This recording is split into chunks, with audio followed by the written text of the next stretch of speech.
All right.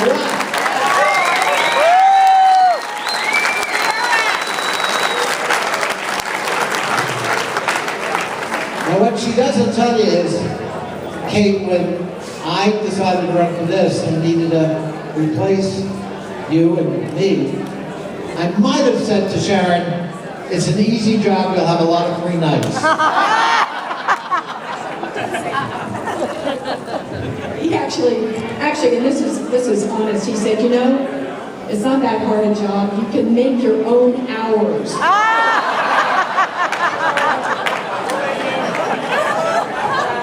Turns out that it's not exactly how the job is turned out. But it is the best job in the world and something that I am very proud to serve in. Thank you, Sharon.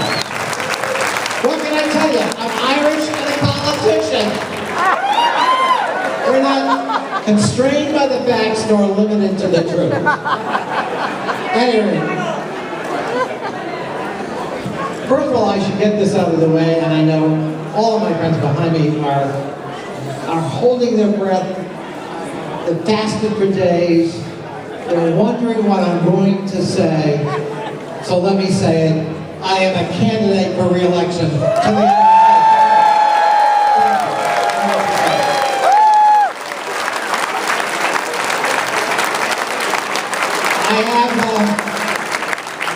I have two opponents, one Republican, one Libertarian, and I'm going to wage a vigorous campaign, and the Mexicans are going to pay for it. Oh, wait. I'm sorry. You're going to help me pay for it.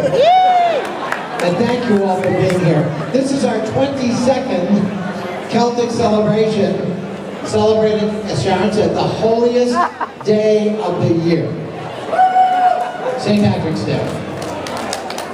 I always know a heathen when I ask, are you coming to my St. Patrick's Day party? And they say, what day is that? It's not a floating holiday. Anyway, we are so glad to have you here today. This is really, I believe, the biggest political event in Northern Virginia.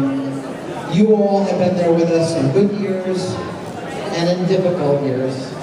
And my wife and my daughter and I, from the bottom of our hearts, want to thank you for that partnership and that support. Sometimes, thank you.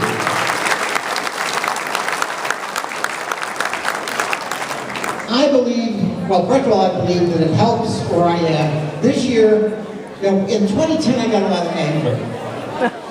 I don't like you, you better have your resume out. You know, we don't like that health care. And the Tea Party was just at the top. Now, what I really get is pity. Are you happy? How do you stand it up there? And I'll take the pity, by the way. But I always say it helps to be Irish in my job. You always preserve your sense of humor, but you don't mind a good fight.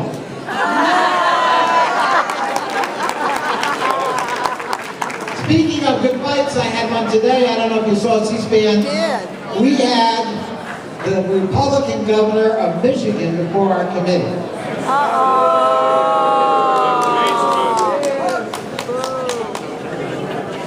Here's a guy, if you want to know why, is there a difference between the two parties in terms of philosophy? Every one of the people on this stage will tell you, oh yes, there is. But if you want to see the damage one of those philosophies put into execution can cause, look at the 8,000 children in Flint, Michigan who have been poisoned by their water system. This governor, ignoring the will of the people and ignoring local government,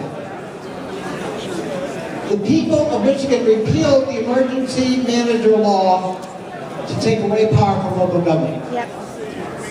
In 6 weeks, this governor went to his Republican legislature and got it reinstated over the will of the people in a referendum. He appointed an emergency manager who completely ignored the will of the people. He switched the source of water from Lake Huron to the Flint River. The Flint River makes a sewer system look hygienic. There was E. coli, there was lead, there was mercury, there were all kinds of other contaminants. It was discolored. People in Flint reported to his office they were losing hair.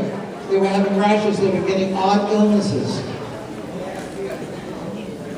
And their children were being poisoned. The mayor wrote the governor saying, please, switch us, we want to switch back and come and visit, see what we're living with. He did not go to visit Flint for 7 months. There's not one person on this stage, at any level of government, who if their constituent said, you got to come out and see what we're talking about, wouldn't be there the next day. He thought it was perfectly okay to be gone for 7 months. Is there a difference between our philosophy and that philosophy of social Darwinism? You bet there is.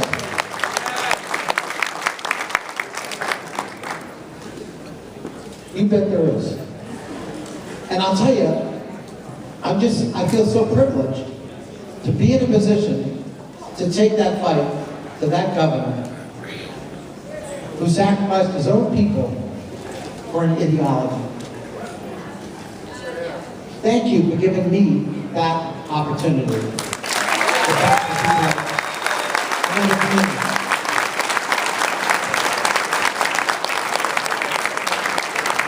I tell you that story because it's fresh in my mind.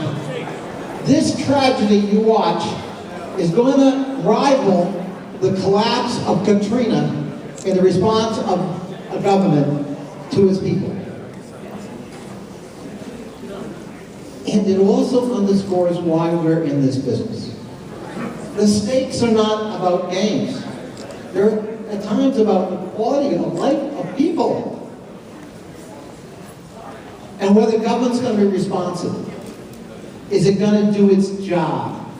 Are there people who believe that's the role of government? Yeah. When people have needs, we meet them. Yes.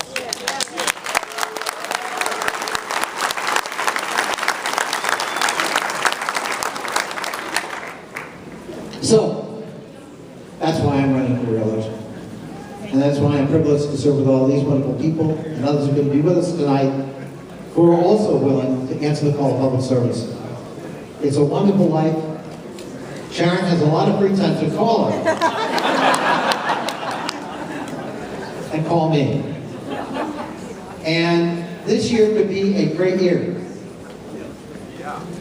This could be a really great year. I was talking with one of my technical people today, the television for me, and he was citing a poll that 50% of all women in America said about a certain candidate, I won't name, Donald Trump. Never, not on your life.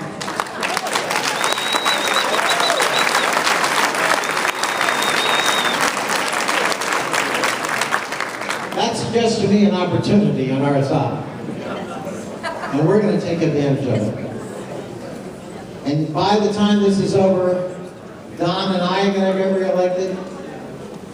We're going to elect the Democrat to the White House.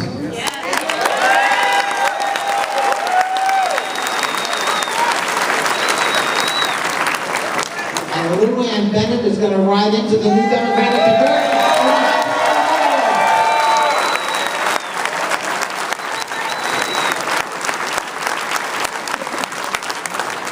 I want to thank my wife, Smitty, where are you? She's here somewhere. There she is, back there. Smitty. For putting up with me all these years.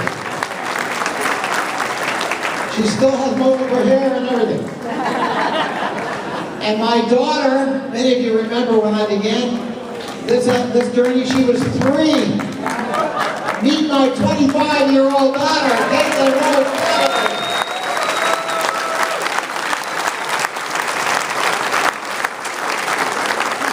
Thank you both for your support and your love, and for sharing our passion for public service.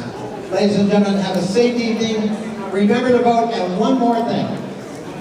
We know who you are and where you live. Put that bumper sticker on your car. Got that job. Thank you.